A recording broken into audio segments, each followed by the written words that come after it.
Bienvenue sur le podcast des Montessori 7, Montessori à la maison.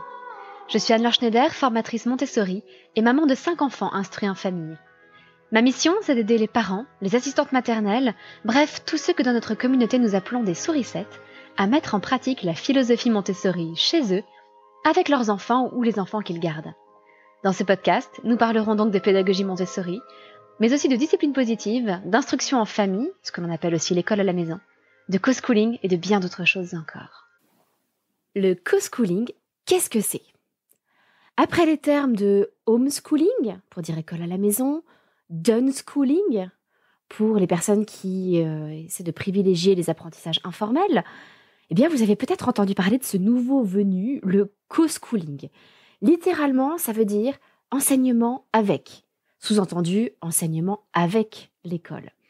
En français, on l'appelle aussi coéducation, même s'il s'agit de quelque chose avec des nuances par rapport au terme de co-schooling. Et si ce terme de co-schooling est nouveau, en fait, le phénomène ne l'est pas du tout. En fait, il s'agit tout simplement d'apprendre des choses à ses enfants en parallèle de l'école. Les parents font donc travailler, je mets des guillemets parce que vous verrez que ce terme est en fait très large.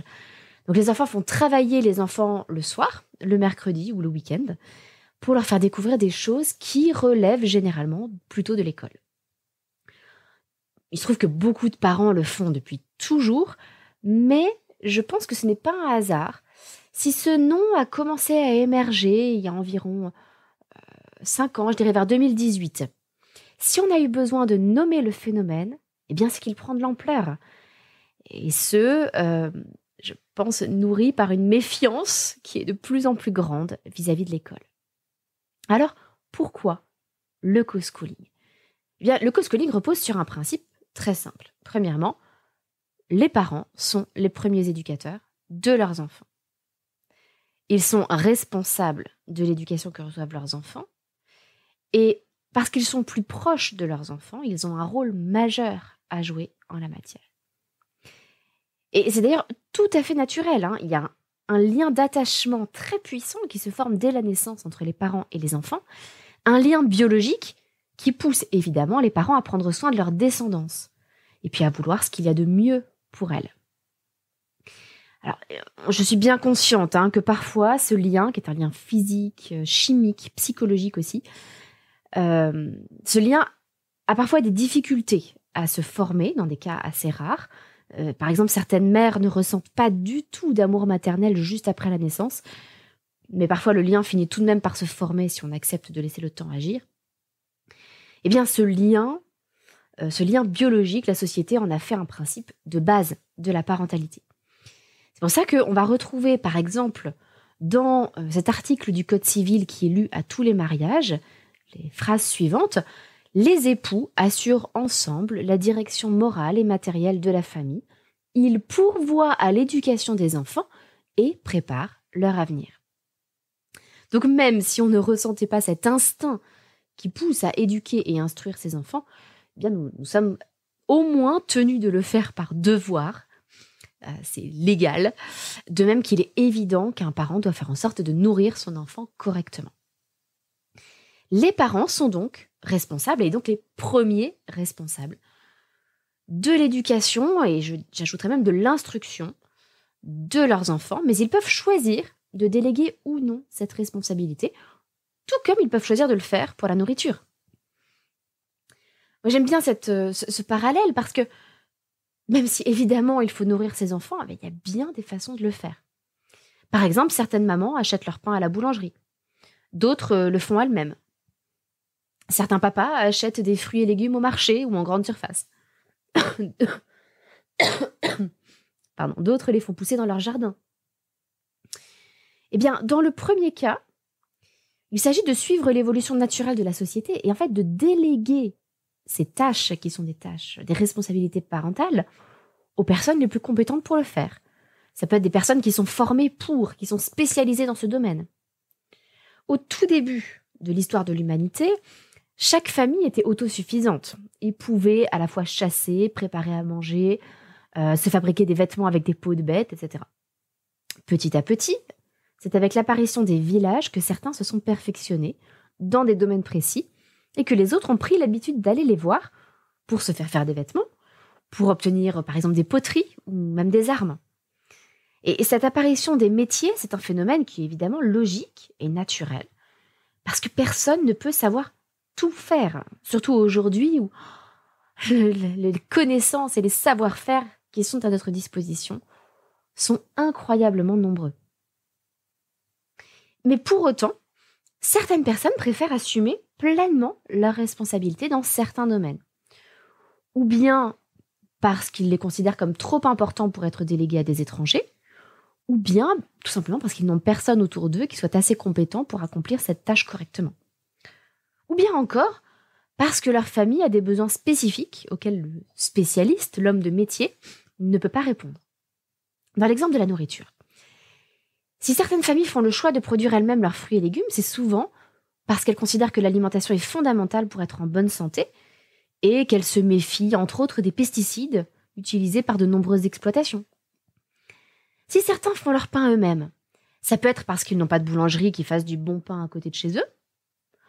Ça peut être parce que certains membres de leur famille peuvent souffrir d'une intolérance au gluten et qu'ils doivent donc faire du pain à la farine de châtaigne ou autre, ce que ne propose pas leur boulanger. Eh bien, pour l'éducation, c'est exactement la même chose. Et nous avons donc 3 cas qui se présentent. Premier cas, les parents délèguent intégralement l'instruction de leurs enfants à une école, publique ou privée, peu importe. Deuxième cas, les parents assument eux-mêmes leurs responsabilités d'éducateurs et choisissent l'instruction en famille ou école à la maison. Troisième cas, les parents envoient leurs enfants à l'école, mais supervisent de près ce qu'ils apprennent et contribuent aussi de leur côté aux apprentissages de leurs enfants. Et ça, eh bien, c'est le co-schooling. Il est donc assez naturel que plus on entend parler des mauvais résultats de l'école en France, que ce soit les études PISA, les tests à l'école primaire, la comparaison avec les autres pays du monde, plus les parents souhaitent reprendre la main sur cet aspect majeur de leur parentalité qu'est l'éducation. C'est pourquoi l'IEF se développe de plus en plus. On est passé d'un peu moins de 3000 enfants instruits en famille sans cours par correspondance en 2007 à plus de 7400 enfants en 2015. Ça, ce sont des chiffres de l'association LAIA. Et les choses ont encore évolué depuis 2015. Il y a de plus en plus de familles qui pratiquent l'instruction en famille et encore plus suite au Covid, où un certain nombre de familles ont découvert qu'elles aimaient ça.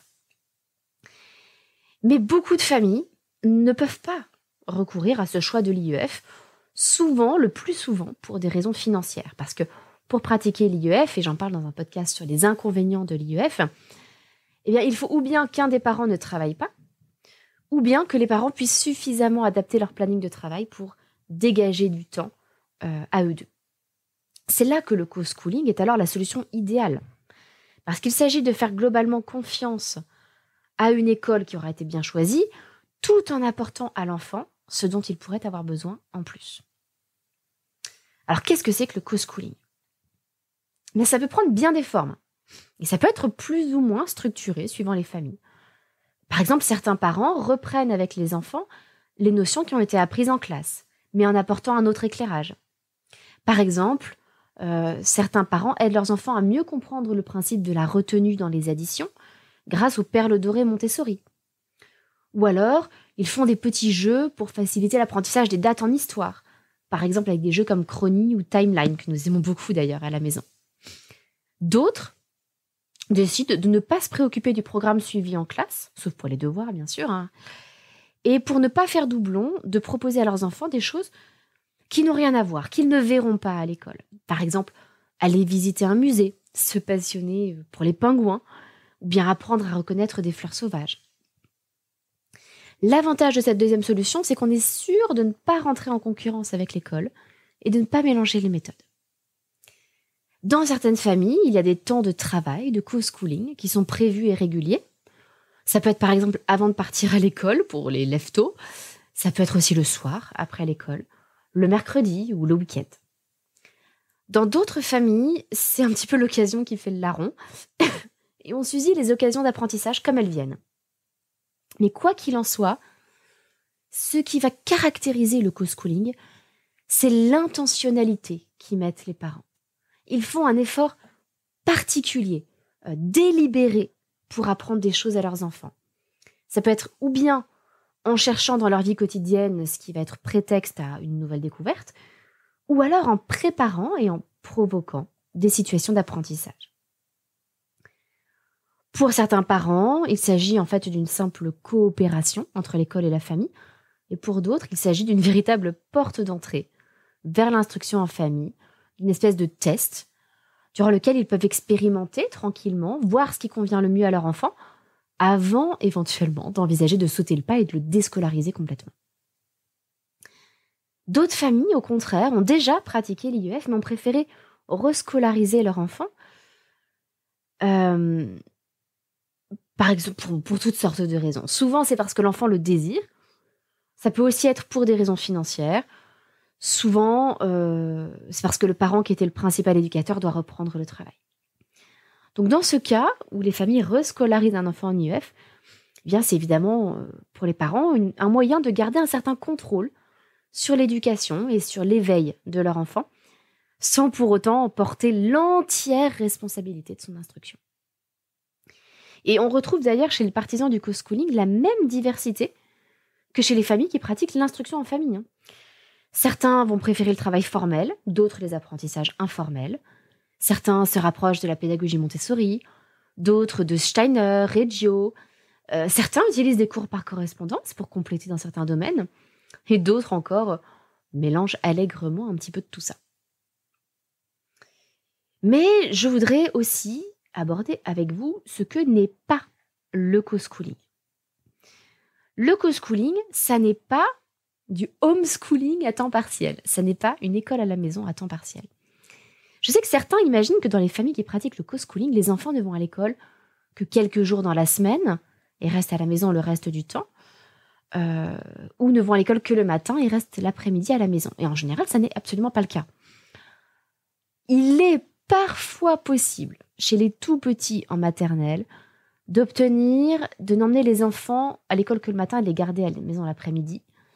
D'ailleurs, ça arrange souvent les enseignants qui n'ont pas forcément la place pour tous leurs élèves dans les dortoirs. Mais en dehors de cette situation qui n'est d'ailleurs que tolérée et encore moins aujourd'hui où l'âge de l'instruction obligatoire a été rabaissé à 3 ans, eh bien, il y a l'obligation d'assiduité scolaire.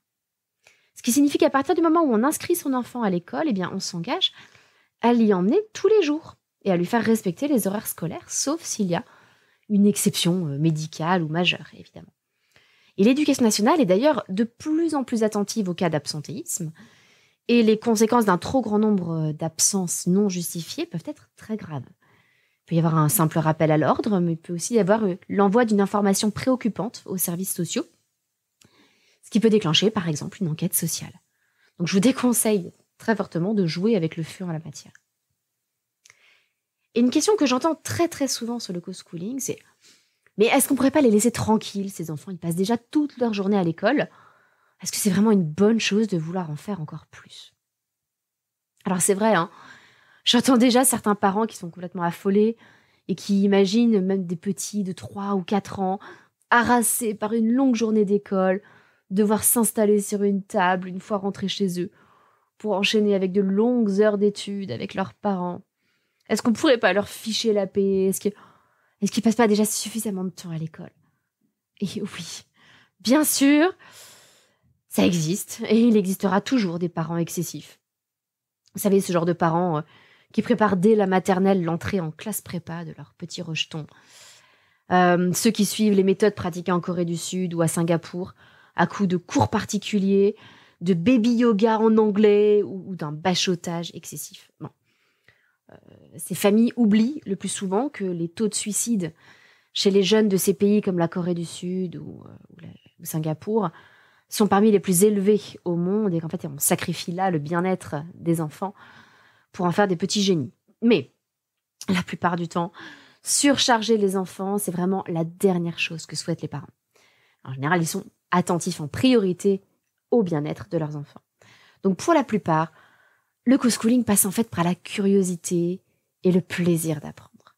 Donc plutôt que d'accumuler les heures de travail, il s'agit le plus souvent de faire les devoirs de façon un petit peu plus ludique, de prévoir des petites séances de travail qui sont courtes et plaisantes, Ou alors des séances un peu plus longues et approfondies, mais sur des thèmes qui intéressent l'enfant, le mercredi ou le week-end.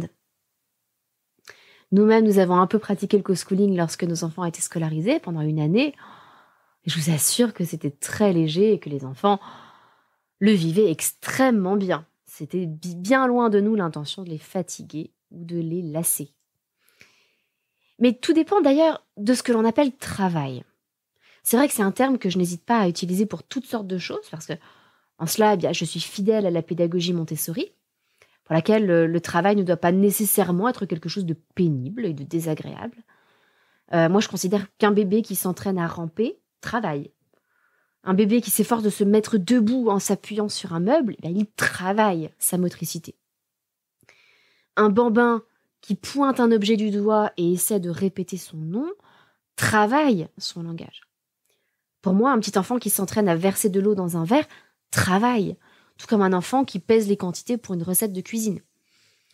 Et une grande partie de la pédagogie Montessori est d'ailleurs consacrée à ce qu'on appelle la vie pratique, c'est-à-dire aux activités qui vont permettre à l'enfant de développer son autonomie dans la vie quotidienne, par exemple en s'habillant seul, en se servant à boire, à manger, en prenant soin de lui-même, en se lavant les mains, en prenant soin de son environnement, etc.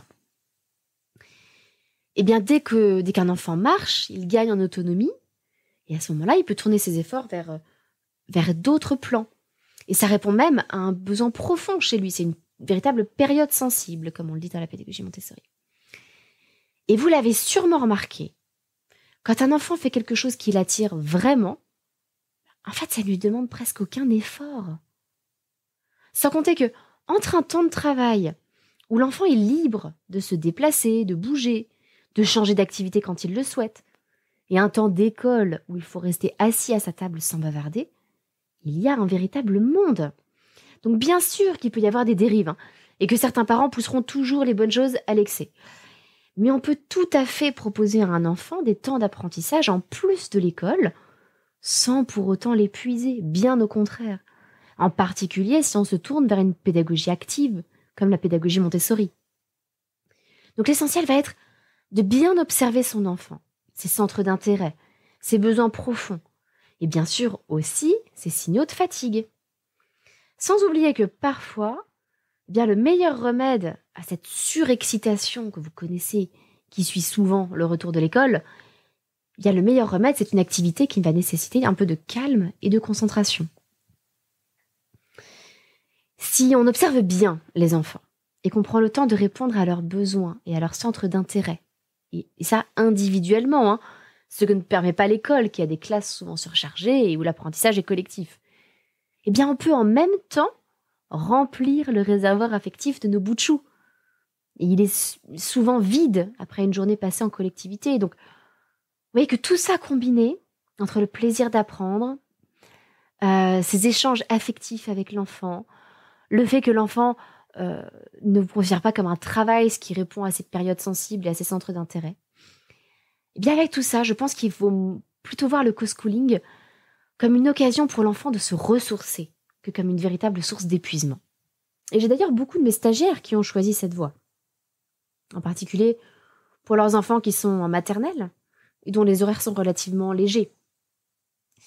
Et avec la pédagogie Montessori, c'est vrai que ça leur offre une plus grande liberté qu'avec des manuels scolaires. Alors même si, je vous l'avoue, la pédagogie Montessori peut être difficile à appliquer si on se contente de lire des livres sans suivre de formation. Parce que c'est une pédagogie qui repose entre autres sur l'attitude de l'éducateur, ce qui va se transmettre difficilement à l'écrit. Mais aujourd'hui, heureusement, il y a des vidéos sur Internet, c'est d'ailleurs au cœur des formations en ligne que moi-même je propose. Et comme mes formations en ligne sont justement prévues en priorité pour les parents qui veulent appliquer la pédagogie Montessori chez eux, ou pour des assistantes maternelles, c'est idéal pour pratiquer le co-schooling, même si on n'a pas beaucoup d'espace ou de budget. Donc n'hésitez pas à consulter le catalogue de nos formations en ligne. Suivant le moment où vous écoutez ce podcast, peut-être qu'il y en a qui sont ouvertes. N'hésitez pas à en profiter. Mais comme vous voyez, le co-schooling peut prendre de très nombreuses formes et c'est quelque chose que je vous encourage à envisager, peut-être, pour vos enfants.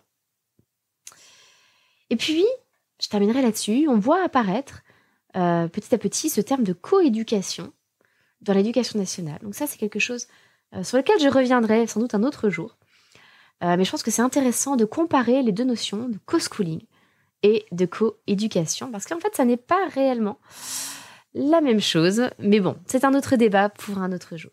En tout cas, c'est tout pour aujourd'hui sur ce sujet du co-schooling. J'espère vous avoir un petit peu inspiré. Et puis, je vous donne rendez-vous mardi prochain pour un nouvel épisode de ce podcast. D'ici là, passez une excellente semaine. À très bientôt, votre petite sourisette, Anne-Laure.